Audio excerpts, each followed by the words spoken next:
बिस्मिल्लाहिर्रहमानिर्रहीम। अस्सलामुअलैकुम नाज़रीन कराम, नई वीडियो में आपको खुश आमदीद कहते हैं। आज इतवार यानी छुट्टी का दिन है। पाकिस्तान में आज छुट्टी है, लेकिन एक बात की छुट्टी पाकिस्तान में नहीं हो सकती, और वो क्या है? इमरान खान को रोकना हो, इमरान खान के खिलाफ कानून साजी करनी हो, इमरान खान को माइनस करना हो, इस पे छुट्टी नहीं हो सकती। फिर इस्लामाबाद में कल और परसों मकामी तातील है, लेकिन अभी तक की इतलाआत के मुताबिक इमरान खान के खिलाफ तोशा खाना केस चलेगा, वहां छुट्टी नहीं होगी। अब आते हैं इस पर कि आज इमरान खान को क्या बड़ी फतह नसीब हुई है और इमरान खान के खिलाफ क्या ग्रेटर प्लान था। बड़े शानदार अल्फाज में कानून साजी की आड़ में इमरान खान को रोका जा रहा था, लेकिन आज हुकूमत को, पीडीएम को अपने ही घर में फूट का सामना करना पड़ा है।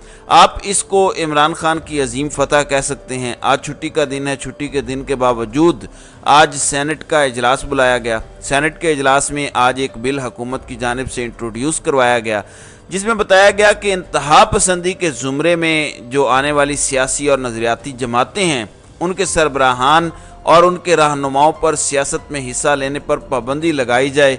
उनकी माली इमदाद और मीडिया तक रसाई रखने के अलावा बैरून मुल्क सफ़र पर भी पाबंदी आयद करने के बिल को आज सेनेट में पेश किया गया, जिसका मकसद बहुत वाज़ेह था। मकसद ये था कि पाकिस्तान तहरीक इंसाफ की मीडिया तक रसाई को बंद कर दिया जाए 9 मई के वाक़यात की आड़ में, और इमरान खान हो या पाकिस्तान तहरीक इंसाफ के जो दीगर लोग हैं, उनकी पाकिस्तान में मूवमेंट या नकलो हरकत पर पाबंदी लगा दी जाए। उसकी वजह 9 मई वाले वाक़यात बयान किए जाते हैं। तो इमरान खान इलेक्शन कैंपेन भी नहीं कर सकेंगे। इससे हट के इनके असासों की छानबीन भी की जाए, इनकी सरगर्मियों की मॉनिटरिंग की जाए, इनके पासपोर्ट ले लिए जाएं और इनके लाइसेंस मुंजमद कर दिए जाएं, इनके इलेक्शन लड़ने पर पाबंदी हो, कोई मालियाती इदारा या फर्द इनको फंडिंग ना कर सके। जब ये कहा जाएगा कि इससे तो आप इमरान खान को सिस्टम से आउट कर रहे हैं, तो ये कहा जाएगा कि नहीं, ये तो इंतहा पसंदी को रोकने का बिल है, इस पर कानून साजी हुई है। फिर सबसे दिलचस्प बात यह थी कि तहरीक इंसाफ के सेनेटर असम्बली में मौजूद थे। सादा लफ्ज़ों में कहा जाता है कि ये हम तो नहीं लगा रहे, तहरीक इंसाफ के सेनेटर ने भी इस बिल के हक में वोट किया है, इसलिए ये कानून है तो कानून पर अमल दरामद तो होना चाहिए। अब जब ये सारी बातें हो गई, हैरान कुन तौर पर पाकिस्तान तहरीक इंसाफ कुछ करती ना करती। सबसे पहले जमात इस्लामी के सेनेटर मुश्ताक अहमद ने इस बात की मुखालफत की। उनके मुताबिक इस बिल या एक्ट की इजाज़त नहीं दी जाएगी। फिर तहरीक इंसाफ को बुनियादी तौर पर रोकने का, इलेक्शन के हवाले से उन पर पाबंदी लगाने का यह बिल है। उनके मुताबिक किसी सियासी लीडर या सियासी जमात को रियासती जबर के जरिए माइनस करने की कोशिश गलत है। इससे आइंदा इलेक्शन में तमाम सियासी जमातों की लीडरशिप को मुकाबले के लिए यकसा मैदान मिलना और साफ शफाफ इंतखाबात का अमल भी मशकूक हो जाता है। तो सेनेटर मुश्ताक ने मुखालफत की।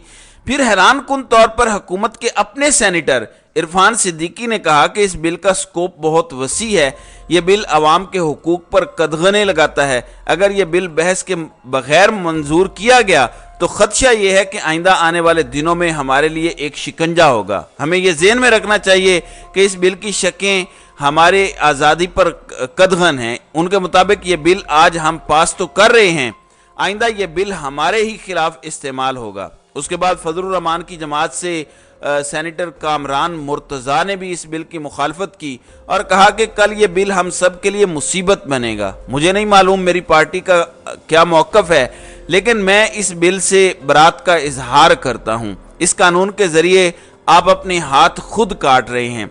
कल ये बिल हम सब के लिए ताना होगा। अब जब उन्होंने इस पर इख्तलाफ किया तो ये एक बड़ी मौसर आवाज़ थी, ये बड़ी हैरान कुन बात थी। उसके बाद हुकूमती सेनेटर ताहिर बजिंजो ने कहा कि ये बिल जमहूरियत पर एक हमला है। मुझे तो जमहूरियत की मौत नज़र आ रही है, हम इसकी बिल की मुखालफत करते हैं।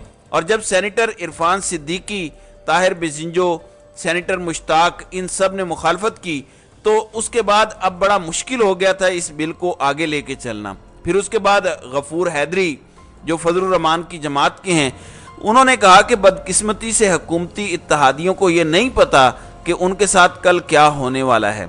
चेयरमैन सेनेट से गिला है कि आज इजलास क्यों बुलाया, यानी छुट्टी थी, इतवार का दिन था, छुट्टी करते। उन्होंने कहा कि JUI फे اس بل کی مخالفت کرتی ہے، اگر بحث کرنا ہوا تو ہم واک آؤٹ کر دیں گے۔ پھر بڑی دلچسپ بات کیا ہوئی، آج حکومت کے سینیٹرز جن کے نام میں نے آپ کو بتا دیے ہیں، Jamaat Islami, even national party, جمعیت علماء اسلام، ایون نون لیگ کے جو لوگ ہیں، انہوں نے اس بل کی مخالفت کی۔ لیکن حیران کن طور پر یہ بل جو رانا ثناء اللہ کی جانب سے پیش کیا گیا، اس پر پیپلز پارٹی نے کسی بھی قسم کی کوئی مخالفت نہیں کی، حالانکہ پاکستان پیپلز پارٹی یہ بتاتی ہے کہ وہ ملک کے اندر سب سے بڑی جماعت ہے۔ تو آج غفور حیدری، کامران مرتضیٰ، مشتاق احمد، طاہر بزنجو اور اس کے علاوہ دیگر سینئر رہنما، خاص طور پر ہمایوں محمد نے بھی ایک بڑی شاندار تقریر کی۔ انہوں نے کہا کہ اس بل کی ایک ایک لائن میں لکھا ہوا ہے کہ یہ عمران خان اور پاکستان تحریک انصاف کو الیکشن لڑنے سے روکنے کا ایک پلان ہے، اس کے علاوہ اس میں کچھ نہیں ہے۔